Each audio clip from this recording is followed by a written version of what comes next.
We always hear that masturbation doesn't pose any danger, but what really are the limits? How many times in a day can someone do that without being addicted? What if the person can't seem to get enough of it? Get those questions answered and see why this act, which seems so normal itself, must be stopped today. It is a cruel trap laid for your life. Before we proceed, I apologize for the exaggerated intake on this matter, but I sought your attention into this 21st century problem, a problem that weakens and harms all our youngsters and adults, thereby robbing us of our will. This video will make it clear scientifically and philosophically what happens to our brains and what Stoicism teaches us about this vice. And be sure to subscribe to us and hit the bell so you won't miss anything. Now, historical perspectives on masturbation. Masturbation is thus normal, and it's quite evidenced in current medicine, not only in humans but also in dogs and certain other mammals. But this viewpoint has not always existed. It used to be associatively contrary, or at least immoral, especially when it came to men. A man might not need that, since, by unconsciously or purposely getting rid of any seeds he could be putting under his life, he could kill a child with that notion. So for women, it was stated that masturbation could distance them from men by getting own personal pleasures. Along with the above moral burdens, they emphasized the impending physical burden where they say masturbation caused diseases. Hence, it should be avoided at all costs. Coming back to the present, what exactly do we know about masturbation, especially for men suffering from insomnia? It is known that it causes sleep, the issue. The French Institute of Health and Medical Research found that the male brain shuts down sexual desire after orgasm.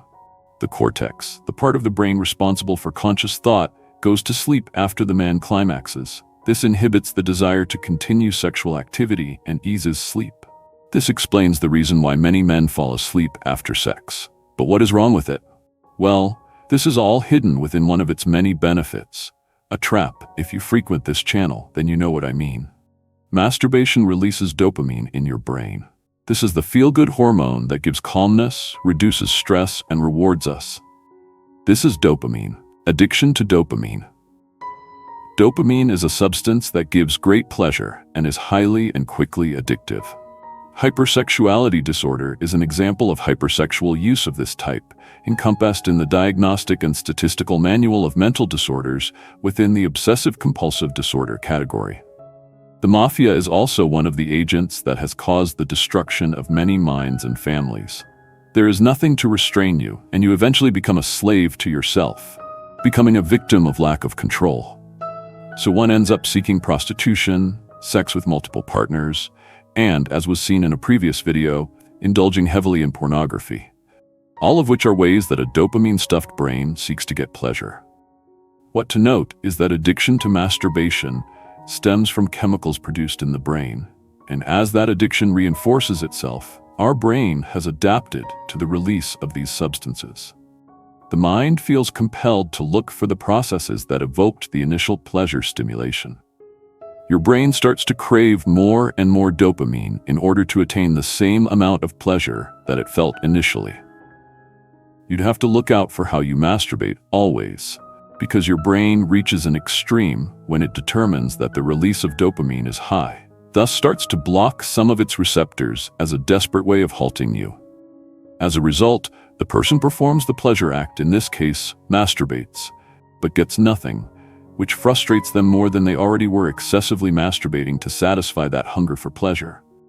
It's exactly what a smoker who never stops, someone who eats chocolate until vomiting, or even an alcoholic does. Stoicism. By now, you must be wondering what Stoicism has to do with all this. The Stoics, Seneca, Marcus Aurelius, and Epictetus, practicing masters of self-control and wisdom, address the view of pleasure and lust from a unique perspective. From the words of Epicurus down to the intimate thoughts of Seneca, they will take us down into the depths of human passions, a legacy that still captivates us. Masturbation was not merely a quest for carnal satisfaction for the Stoics, but a chance to push the limits of the body and mind. For them, it represented an exercise in self-awareness and a means to true freedom. Mastery over worldly passions and pleasures was a conquest that elevated the human spirit. Epicurus believed that a good man is distinguished not by the pursuit of pleasure, but by self-control. Control. It is the difference in someone who has reached a higher level of self-awareness to enjoy pleasure while understanding and containing it. We must be masters of our desires, not slaves to them, as Seneca reminds us.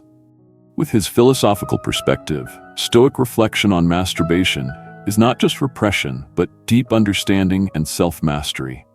This translates into the ability to direct our emotions toward a journey of conscious self-explanation. It resides not only in momentary satisfaction, but in understanding, accepting, and embracing our deepest inclinations. Consequences. From the Stoic perspective, every action has consequences, not only for us, but also for the natural order of the universe.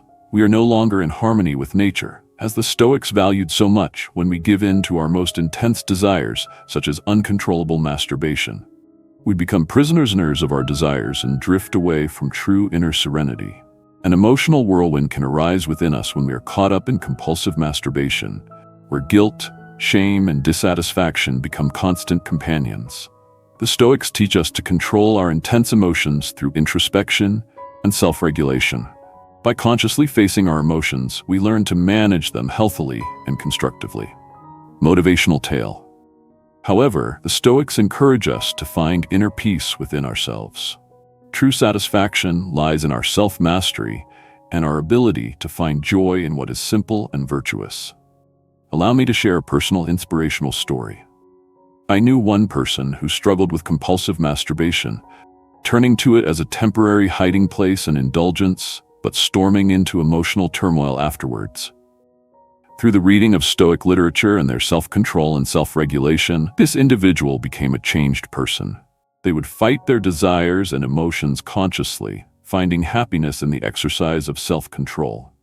They now live a life of inner peace and authenticity, free from the slavery of momentary desires. True satisfaction comes from living in accordance with our deepest principles and values. When we yield to fleeting desires, we lose sight of what we truly value in life. Uncontrolled masturbation. Compulsive masturbation distances one from noble purposes and takes one far away from true happiness found in virtue and inner peace. By meditating and becoming mindful, one promotes the mental serenity necessary to resist temptation and face one's emotions healthily. This compulsion actually puts a wayward hurdle against mental serenity, towing the responsibility back into regrets, instead of setting a person to peaceful peace within self-control and moderation. Final thoughts. My friend, what are you doing with your life? Do you think sitting at home and watching those videos and taking pleasure with your hands can make you confident and successful? And do you think after wasting your time and energy on those distractions, you can attract women? Or if you're a woman, you think you can attract men? No, never. So my friend, think wisely and write in the comments. I am a powerful person. I have control over my mind. I choose to do what motivates me. I choose to do what improves me. Thanks for staying with me. You can like the video and subscribe for more.